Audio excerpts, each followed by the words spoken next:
Portas, and this week I'm going to see a baker in one of London's most affluent boroughs. To me, bread was always the first smell I had in the morning. My mother actually used to bake bread every single day. You know, and my parents' friends used to come round and always go home with a loaf of bread under their arm, a warm loaf of bread. Raynes Park is a land of yummy mummies and young professionals. But for some reason, struggling bakery Ma & Sons is not getting enough of that custom.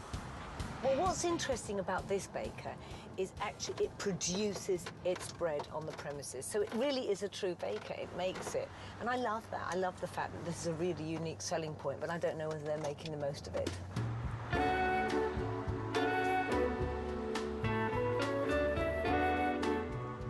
Bakery owner Angela's focus isn't bread. It's the cakes, and they're still the same as they were when the shop opened over 30 years ago.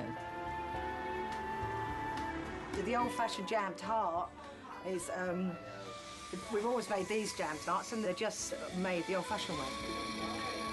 Now this is a very famous one. It's just a little smiley face biscuit. We have pictures of when we started here in 1973, that's my husband and I.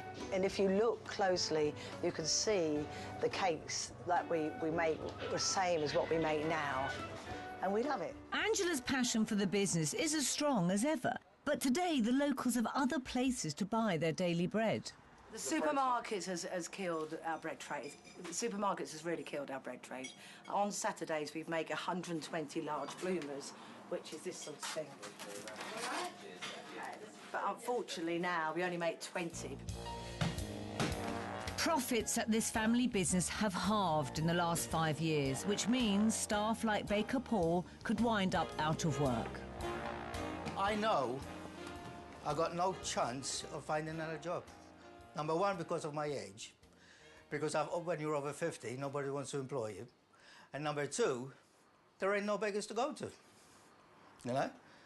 A third of UK bakeries have closed in the last 2 years alone, and Angela has put her heart and soul into keeping this place alive. Been doing it for so long, it'd be very sad to have to close it down after 36 years, wouldn't it?